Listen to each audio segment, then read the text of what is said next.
l'idée vraiment, c'est plus de parler du parcours et du process qui a été le mien sur les 7 années que j'ai passé à la Fédé, plutôt que de vous présenter que le rugby c'est des contacts, que le rugby c'est des courses et que le rugby c'est un sport qui est magnifique.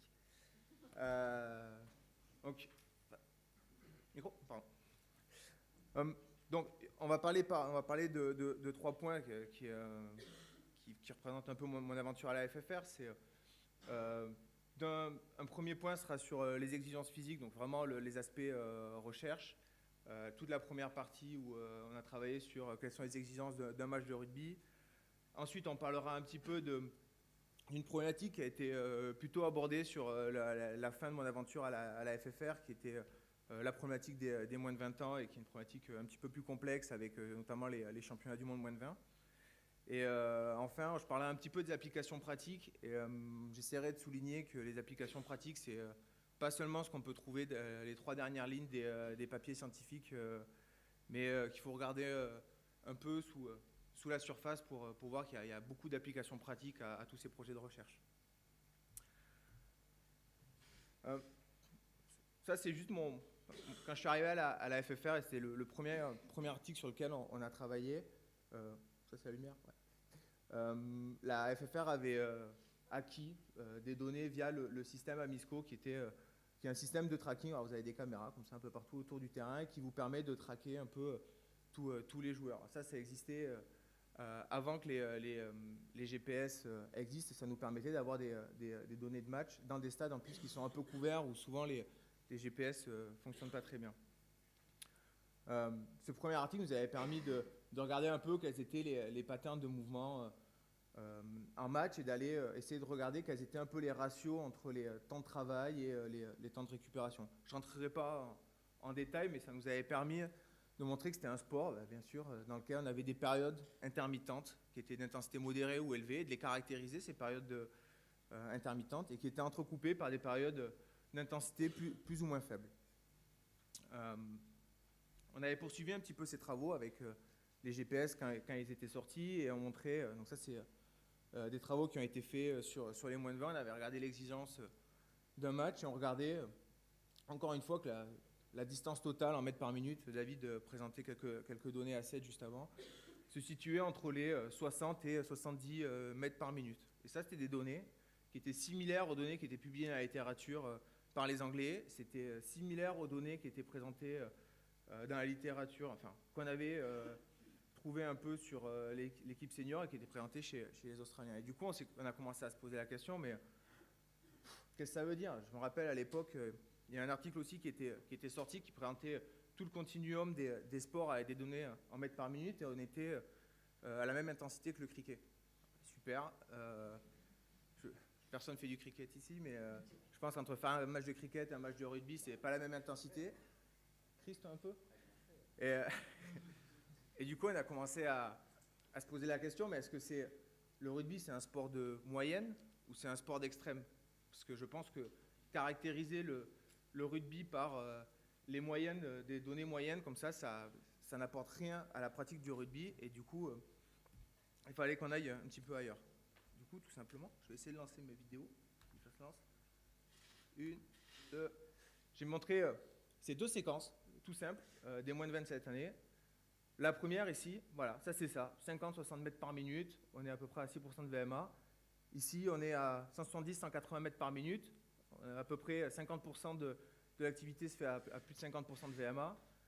Et la question que je vous pose et que je me pose, c'est est-ce que selon vous, il faut qu'on travaille pour ce type d'action, qui est à 50-60% à 50-60 mètres par minute, ou est-ce que notre objectif en tant qu'entraîneur et préparateur physique, c'est de travailler avec nos athlètes pour pouvoir être bon dans ce genre d'action? Et bon, juste pour la petite anecdote, hein, mais Bébert en parlera mieux que moi, mais cette action, elle est à la 80e minute du match, et elle permet à l'équipe de France de se qualifier contre les All Blacks. Et donc, voilà, si on n'avait pas travaillé autour de... Enfin, si nos objectifs de travail n'avaient pas été là-dedans avec ces joueurs-là, ben, l'action clé, elle n'était pas gagnée, elle n'était pas en notre faveur, et on perdait le match. Du coup, on a commencé à essayer de caractériser un peu quelles étaient les activités piques un peu un match. On avait regardé donc avec Chris, quand on a commencé à bosser avec Chris, est-ce que les 5 premières minutes d'un match, elles sont vraiment supérieures au reste du match? Alors déjà, on se rendait compte qu'en moyenne, sur 5 minutes, sur les 5 premières minutes du match, on va parcourir 500 mètres pour les arrières, 450 mètres pour les avants. Bon, on se fiche des numéros, mais ce qui est important de retenir, c'est que si on regarde uniquement les données moyennes, on sous-estime déjà l'activité sur les 5 premières minutes de 30 à 110%. Vous travaillez sur les données moyennes, vous commencez le match, vous n'êtes pas prêt pour commencer le match. Du coup, on s'est posé la question d'aller un petit peu plus loin et d'aller rechercher sur l'ensemble du match quelles étaient les 5 minutes d'activité pic. Encore une fois, on voit que le gap entre mon activité pic et l'activité moyenne à match, il est encore plus important. Et donc, on avait vraiment des différences qui étaient très larges et donc très significatives. Par contre, ce dont on s'est rendu compte, parce qu'on a essayé d'aller un petit peu plus loin, c'est que ces données-là, il y a un vrai impact du temps de jeu effectif. Donc, c'était pas parce que j'étais fatigué ou parce que je courais plus vite ou parce que je courais beaucoup plus, mais c'était qu'il y avait un vrai effet du temps de jeu effectif. C'était qu'il y avait plus de séquences. Les séquences, elles étaient un petit peu plus longues. Et donc, on s'est posé la question, maintenant, comment on va pouvoir intégrer cette analyse du temps de jeu effectif dans nos analyses? Et c'est là où on a commencé à rentrer de nouveaux stagiaires. Et on a Bertrand qui est arrivé à la Fédé, on avait commencé à travailler ensemble là-dessus. Ce qu'on a fait, c'est qu'on a été découper les temps de jeu effectifs dans SportsCode avec les analystes. Donc on s'est rapproché des analystes, on a été découper un peu le temps de jeu effectif, les moments où on était en possession de la balle, les moments où on n'était pas en possession de la balle, pour après intégrer ces données-là dans nos données GPS. Et ça a été... c'est les travaux qu'a présenté Bertrand à l'ECSS et qui nous permettaient d'aller regarder l'activité séquence par séquence, ou uniquement quand on était en attaque, ou uniquement quand on était en défense. Ça nous a permis, alors ça c'est pas les travaux, mais c'est vraiment les applications un peu plus pratiques, mais ce qui nous permettait d'aller regarder, ok, quelle est l'activité de nos joueurs uniquement sur les séquences qui sont supérieures à 1 minute, par exemple. On regarde déjà les données, elles n'ont plus rien à voir avec les données moyennes que je vous ai présentées tout à l'heure, avec pour certains joueurs des activités qui sont vraiment importantes. Et du coup, encore une fois, la question était de se dire, si je prépare mon joueur sur les données moyennes, je suis complètement en dehors de la réalité de ce que mes joueurs ont à faire. Encore une fois, c'est un peu dense, mais c'était des rapports qu'on faisait, mais quand on se posait la question, est-ce que nos joueurs sont fatigants en match, souvent on voit une diminution de performance ou d'activité à la fin des matchs, et du coup, on se posait la question, est-ce que mes joueurs ils sont fatigués? Pourquoi j'ai cette diminution d'activité? Et du coup, ce qu'on faisait, c'est qu'on allait regarder uniquement l'activité sur les séquences de jeu, et on allait comparer simplement les 15 premières séquences du match avec les 15 dernières séquences du match. Et en fait, on s'apercevait, notamment sur ce match-là, que finalement, oui, j'avais une diminution d'activité à la fin du match, mais c'est pas parce que mes joueurs ils étaient fatigués, c'est parce que j'avais eu un changement dans le contexte de mon match. Peut-être que mon entraîneur avait souhaité changer de stratégie, mettre en place une stratégie au pied pour gagner du temps, et du coup, le temps de jeu effectif diminuait, mais par contre, l'activité sur mes séquences était la même. Et du coup, ça vous permettait de se dire que c'est plus complexe que ce que ça en a l'air, et que des diminutions d'activité, parfois, ne sont pas simplement liées à la fatigue, mais peuvent être liées à un contexte. Pareil, ce genre d'analyse nous permettait d'essayer de comparer l'activité entre mon remplaçant et mon remplacé. Avant, quand on comparait, je prenais les 60 minutes du joueur qui avait joué, j'essayais de les comparer aux 20 minutes du joueur qui était entré en jeu. Je comparais et je disais, j'ai mon remplaçant qui est rentré, il a moins couru que le joueur qui est titulaire. Et en fait, la question c'était, oui, mais est-ce que si j'ai eu un changement de stratégie de jeu, et encore une fois, il n'y a eu que des séquences courtes, est-ce que je dois juger mon remplaçant en lui disant, t'as pas couru? Est-ce que c'est pas simplement c'est pas le contexte du jeu qui a fait ça? Du coup, pareil, au même titre, on allait regarder les séquences de jeu que les joueurs avaient jouées, les séquences de plus d'une minute, et on a essayé de comparer l'activité sur ces séquences. Et là, par exemple, dans ce cas-là, oui, forcément, ce joueur-là a eu moins d'activité que le joueur qui était titulaire, mais par contre, on a vraiment tout normalisé par rapport au temps de jeu et uniquement sur du temps de jeu effectif. Et du coup, là, oui, il a moins couru. Donc là, je peux aller voir aujourd'hui mon remplaçant et dire, je ne comprends pas, parce que quand tu rentres, tu cours moins que celui qui a joué tout le match. Et je sais que ce n'est pas un fait de jeu et je sais que ce n'est pas lié au contexte. Après, on a essayé d'aller un petit peu plus loin parce que les séquences, c'est bien, mais maintenant, ce qui va m'intéresser aussi, c'est de pouvoir comparer par rapport à ce que je fais à l'entraînement, à différents types de jeux. Et là, je cite juste une étude, c'est Jace de l'année, qui est australien, je crois, peut-être ça, qui bosse aux États-Unis maintenant, mais qui a amené des nouveaux types d'analyse. C'est assez simple.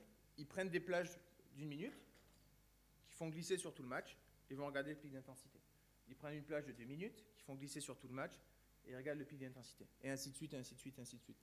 Et ils montrent que le pic d'intensité, il y a entre l'activité pic dans le match et le temps, il y a une courbe un peu comme ça qui se décrit et qui me permet, après, je passe rapidement parce que je n'ai pas envie de prendre un carton jaune, mais qui permet après d'aller créer un modèle. Par exemple, en gris ici, j'ai le modèle de mon match.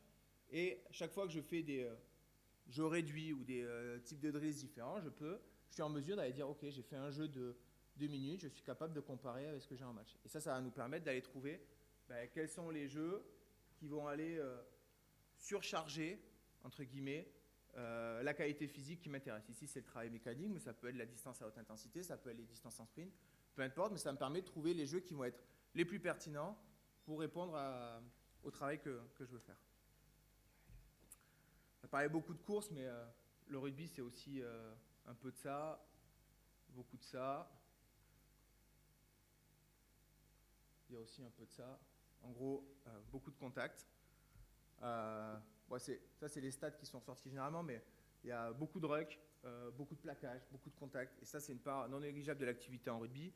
Et du coup, on a commencé à se poser la question comment on pouvait caractériser un peu déjà cette activité-là, d'une part, mais quelles étaient l'influence de ce qui se passait là sur les dégradations, sur les dégradations musculaires potentiellement.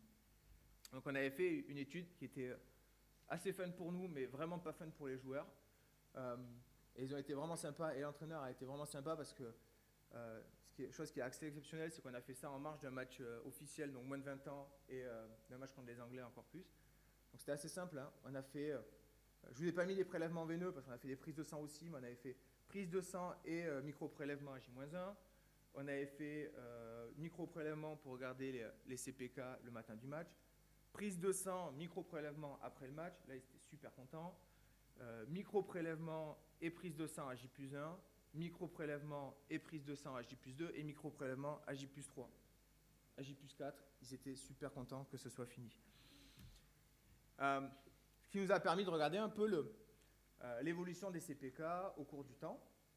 Et donc, les CPK, je ne reviens pas dessus, mais c'est un marqueur des dégradations musculaires. Et on s'aperçoit, donc là on est juste avant le match, juste après le match, et qu'on a une augmentation comme ça de notre concentration en CPK qui va rediminuer entre 48 heures et 70 heures après.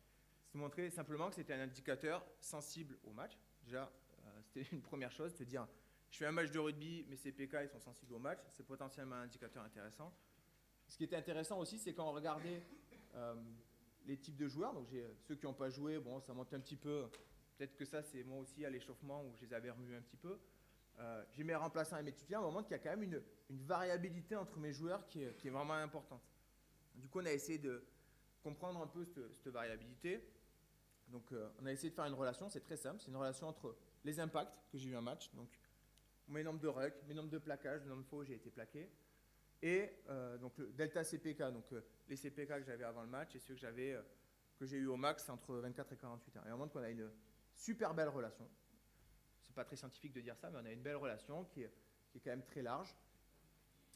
Et par contre, on avait toujours un peu de variabilité. En fait, cette variabilité-là, elle va être due aux caractéristiques de votre athlète. Ça va être la masse musculaire, les typologies de fibres. Il y a plusieurs facteurs qui peuvent regarder ça, mais en tout cas, on a un indicateur qui est vraiment relié au nombre d'impacts. Ça nous a fait avancer un peu dans notre réflexion. 15 minutes, ouais. Ça nous a fait avancer un peu dans notre réflexion. On s'est dit, les données GPS, c'est intéressant. Les données de collision obtenues par les GPS à l'époque, c'était relativement peu fiable. Et du coup, il fallait avancer d'une façon ou d'une autre. Et la façon a été très simple, ça a été de se rapprocher un peu des analyses vidéo. Tout à l'heure, David a cité Germain, mais Vincent et Thibaut qui nous ont beaucoup aidés là-dessus. Donc on allait travailler à partir des données qu'eux collectaient, qui étaient taguées manuellement. On a été, et je vais vous montrer comment c'était fait, on a été importer ça dans notre système GPS, donc Sensor Everywhere, enfin dans le logiciel. Et après, l'idée, c'était aussi de rapporter encore une fois toutes ces données retraitées dans SportsCode, parce que les entraîneurs, ils regardent SportsCode et ce qu'ils veulent avoir, c'est regarder la vidéo sur SportsCode. Bon, le processus était très simple. Hein, on allait caractériser, nous, dans le logiciel, quels étaient les types d'actions qui nous intéressaient. On importait le fichier XML de SportsCode fait par nos amis les analystes. On traitait tout ça et après on réexportait ces données SportsCode pour aller recréer des grilles qui est beaucoup moins belle, je m'en rends compte maintenant, que celle de Germain. On a recréé des grilles qui nous permettaient d'afficher les stats aussi GPS dans notre grille GPS et si l'entraîneur voulait voir, j'ai fait 4 sprints en attaque, j'allais cliquer dessus et j'obtenais les sprints. J'ai plus SportsCode, c'est pour ça qu'il n'y a plus rien dans ma grille. Je passe un message.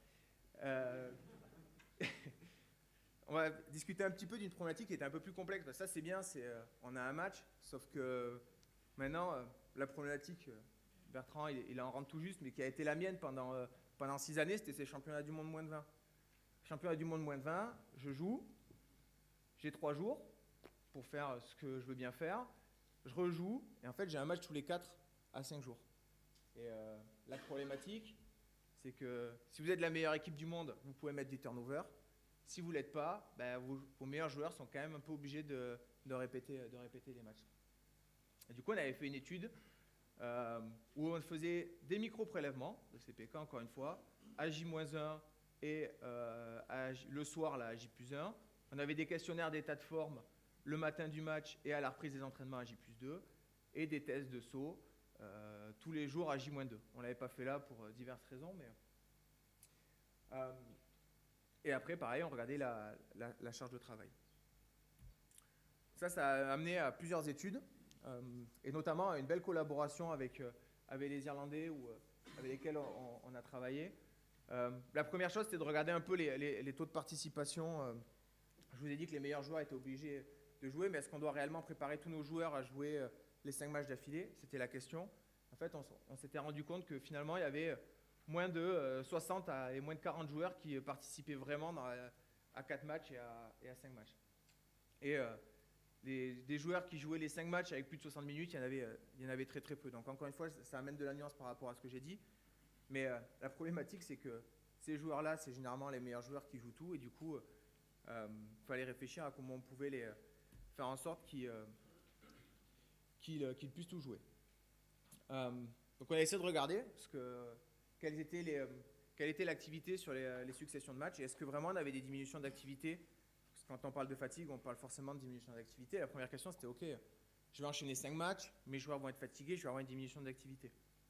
Et assez surprenant que ça, et c'est pour ça que tout est toujours plus complexe que ce qui n'y paraît, on s'aperçoit que, donc là c'est toujours des comparaisons, ça c'est mon match 2 par rapport à mon match 1 et ainsi de suite, on s'aperçoit en fait qu'on avait une augmentation de l'activité de nos joueurs. Alors, c'était un peu différent ici, là c'était les avants, ici c'était les 3/4. Là on a une augmentation d'activité, bon là ça avait diminué un peu sur le match 2. Et en fait, juste ce qu'il faut retenir de ça, c'est que l'analyse elle doit être plus complexe que ça. Bien évidemment, au cours de mon tournoi, j'ai pas eu une amélioration des performances des joueurs. J'ai pas eu une amélioration des performances physiques ou de l'état de forme de mes joueurs. C'est juste que plus j'avançais dans les matchs, plus le niveau de compétition était élevé. Et donc, mes joueurs, ils devaient se mettre à niveau et du coup améliorer leur performance. Je vais passer rapidement, mais ça c'était juste les charges de travail sur l'ensemble du tournoi qu'on a regardé. On regardait comment ça se répartissait entre les joueurs en noir.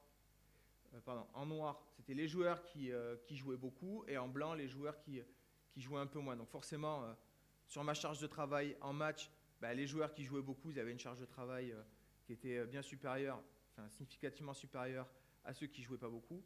Mais par contre, par le biais de séances de compensation qu'on mettait en place, on s'apercevait qu'on a réussi à maintenir un peu le stimulus d'intensité sur toute la compétition.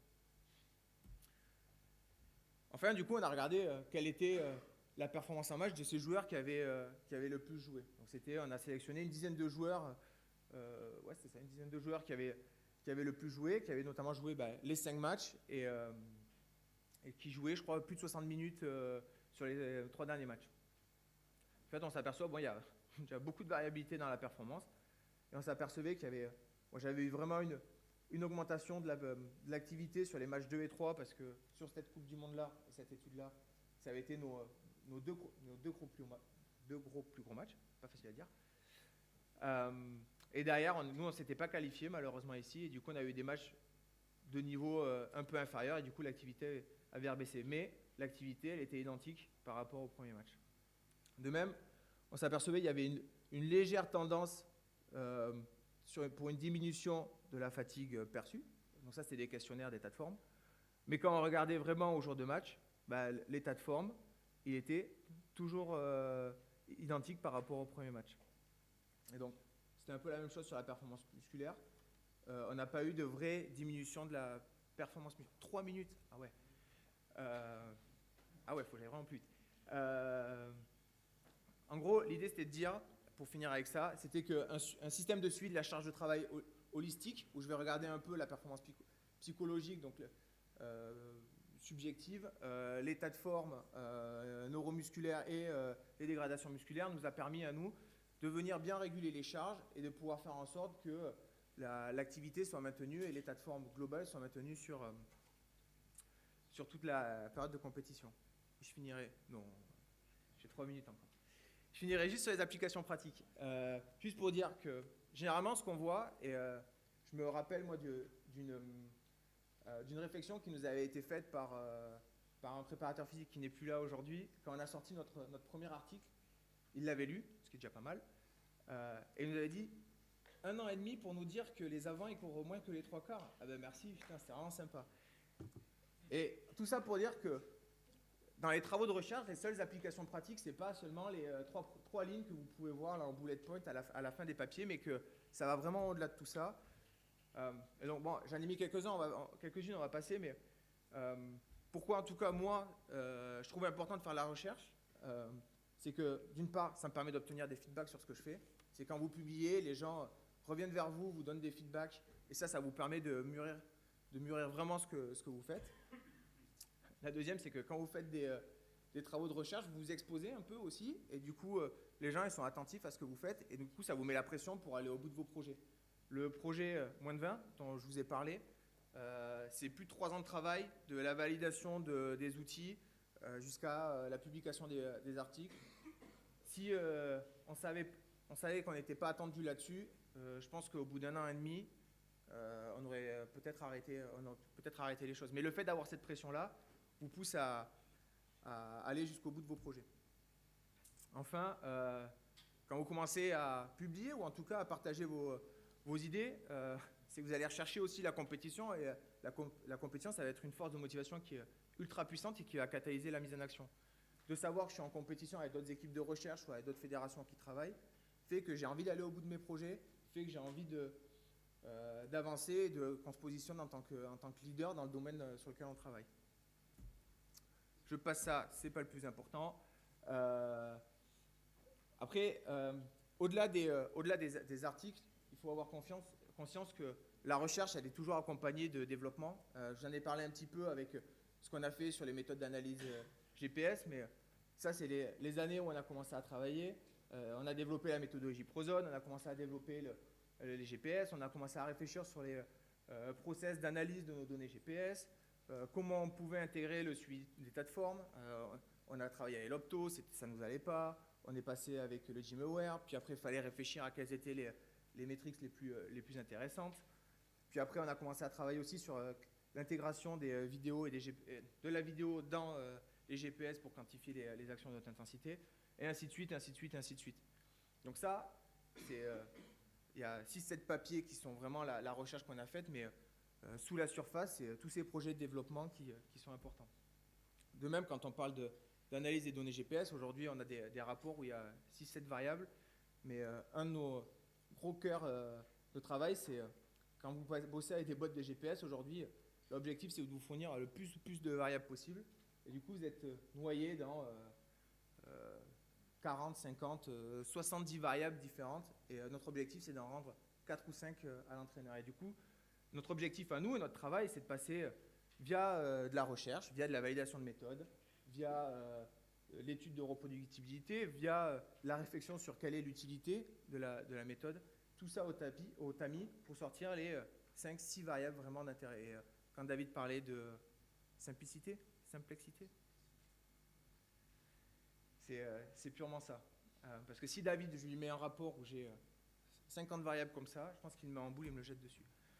De la même façon, encore une fois, c'était la recherche au service du développement. Ça a permis de développer des guides d'analyse, des arbres décisionnels sur le suivi des tas de formes, des processus d'analyse avec la création de bases de données. Jérémy qui vient d'arriver, qui va vous permettre d'améliorer encore un peu plus ça avec la data science. Et juste pour finir, c'était pour préciser que la recherche et le développement, tout seul, vous ne faites rien. Et c'est pour ça que le partage est important, parce que ça va vous permettre de créer autour de vous une équipe comme ça qui est multidisciplinaire, où vous avez vos collègues, préparateurs physiques, vous avez des chercheurs externes, des chercheurs avec qui vous allez commencer à travailler, vous avez des gens qui vont collaborer, vous avez les étudiants avec lesquels vous allez bosser, vous avez des gens qui travaillent en entreprise, vous avez des analyses vidéo, vous avez des entraîneurs ici ou des médecins. En tout cas, vous avez plein de monde autour qui va vous permettre de nourrir votre réflexion et vous permettre d'avancer dans vos travaux de recherche. Voilà, je crois que c'était tout. J'ai pris un vrai carton rouge et je m'en excuse.